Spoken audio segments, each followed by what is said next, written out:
Sallu ala Nabi Muhammad. Niki Masya Allah yang hadir banyak sekali, termasuk niki PBB. Mana PBB niki? Pasukan bendera besar. Halo. Sallu ala Nabi Muhammad.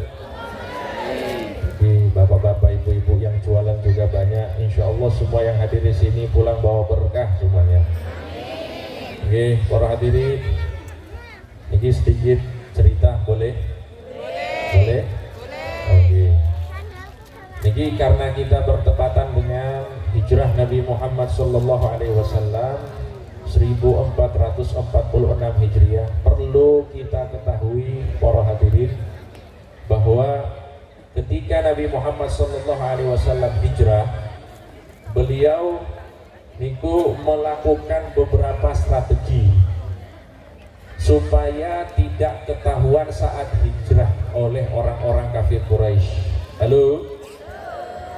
Dikatakan bahwa Kanjeng Nabi Muhammad sallallahu alaihi wasallam saat beliau hijrah, beliau menyuruh salah seorang sahabat, yaitu sahabat Ali bin Abi Thalib, untuk menggantikan posisi beliau di rumah. Supaya nopo? Supaya orang-orang kafir Quraisy yang saat itu sudah ingin membunuh Nabi Muhammad SAW bisa dikelabui, sehingga mereka mengira bahwa Nabi itu masih ada di rumah. Ngaten nggih? Niki strategi pertama Kanjeng Nabi Muhammad SAW. Jadi beliau malam-malam, rumahnya itu bapak-bapak, ibu-ibu sudah dikelilingi oleh orang-orang yang ingin membunuh Nabi Muhammad SAW. Makanya beliau menyuruh Imam Ali untuk tinggal di rumah. Kemudian yang kedua yang dilakukan oleh Kanjeng Nabi Muhammad SAW yaitu hijrah dari Mekah ke Madinah, tidak melalui jalan yang biasanya dilalui. Halo. Niki apa tujuannya? Supaya mereka terkecoh, mereka yang mungkin tahu dan sadar Kanjeng Nabi Muhammad SAW itu hijrah dari Mekah ke Madinah dengan jalan yang sama, ternyata Rasulullah mengambil jalan yang beda. Supaya nopo? Supaya mereka tidak ketemu dengan Nabi Muhammad SAW. Yang ketiga, Rasulullah SAW dalam riwayat disebutkan bahwa beliau Nabi Muhammad SAW itu pergi ke gua apa? Oh, gua Hira ya. Gua apa? Halo? Gua apa namanya? Gua akhirat. Siap. Saya pun lupa ini. Gua Tur. Pergi ke gua apa? Gua Tur. Di situ Rasulullah SAW menginap bersama sahabat Abu Bakar selama 3 hari. Niki tujuannya juga supaya bisa bebas dari kejarannya orang-orang kafir Quraisy. Jadi bapak-bapak, ibu-ibu yang dirahmati Allah, saya tanya niki yang hadir, Rasulullah SAW itu dilindungi oleh Allah atau tidak? Dilindungi oleh Allah atau tidak? Dilindungi oleh Allah. Rasulullah SAW kalau berdoa kepada Allah, ya Allah, hancurkanlah orang-orang kafir Quraisy, bisa atau tidak? Bisa atau tidak?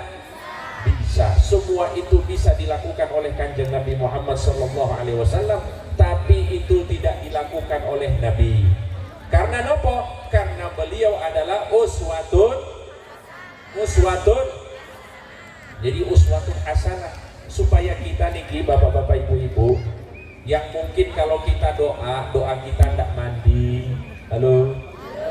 Mungkin kalau kita minta sama Allah Subhanahu wa taala, doa kita tidak langsung diijabah oleh Allah, kita itu bisa menempuh jalan-jalan ikhtiar.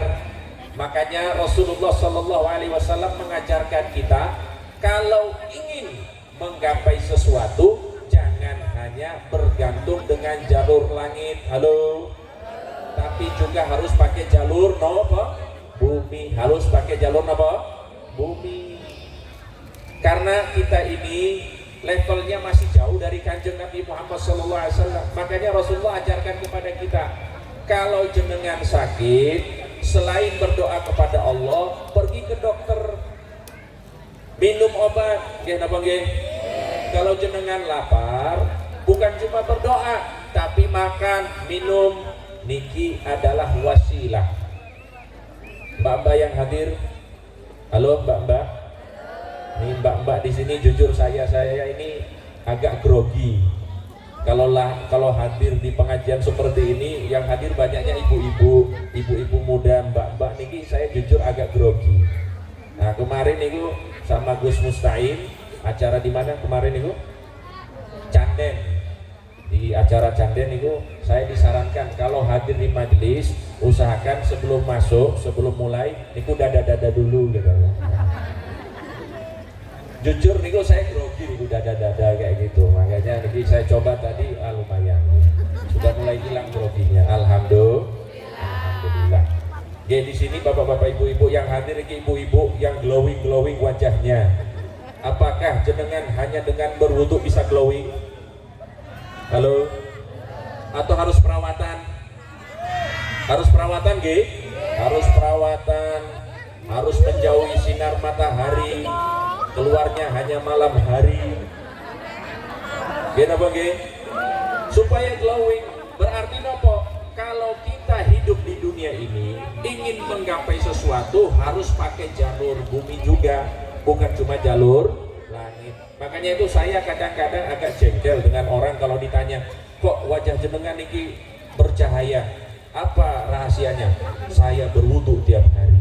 Saya juga wudu, tapi wajah saya gini-gini aja.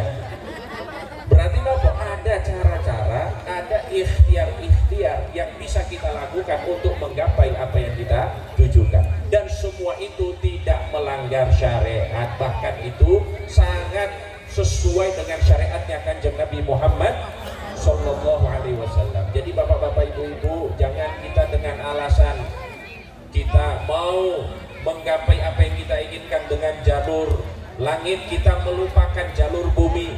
Kalau jenengan ingin bahagia, ingin sukses, minta sama Allah Subhanahu Wa Taala, tapi jangan lupa kerja.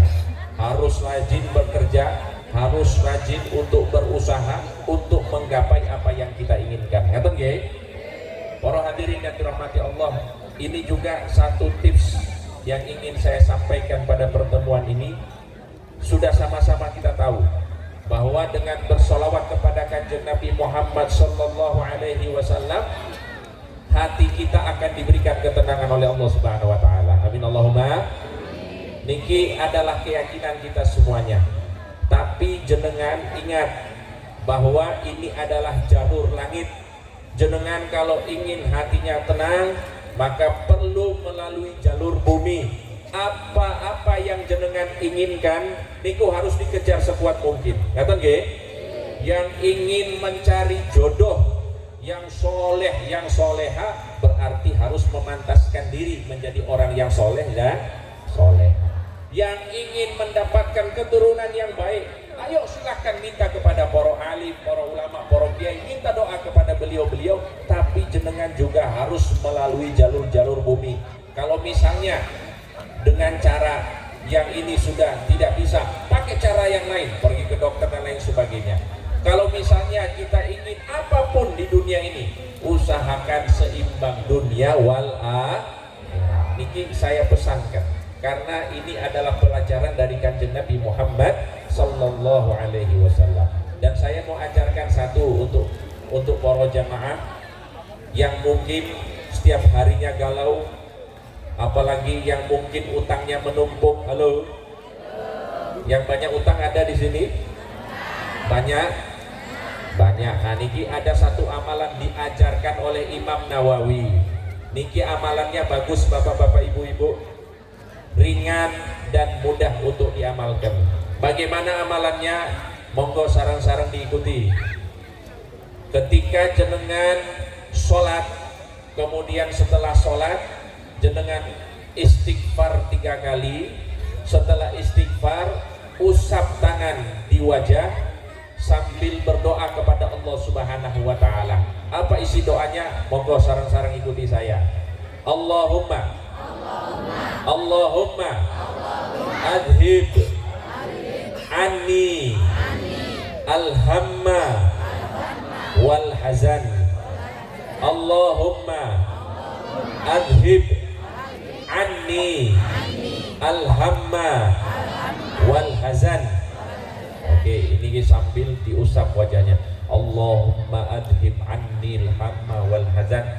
Maka insya Allah diamalkan terus, jenengan akan diberikan kelembutan dan ketenangan hati oleh Allah Subhanahu wa taala, sehingga usaha pekerjaan kita akan diberikan kemudahan oleh Allah Subhanahu wa taala. Amin Allahumma. Amin Allahumma. Amin ya rabbal alamin. Sallu ala Nabi Muhammad. Ayo kita lanjutkan salat.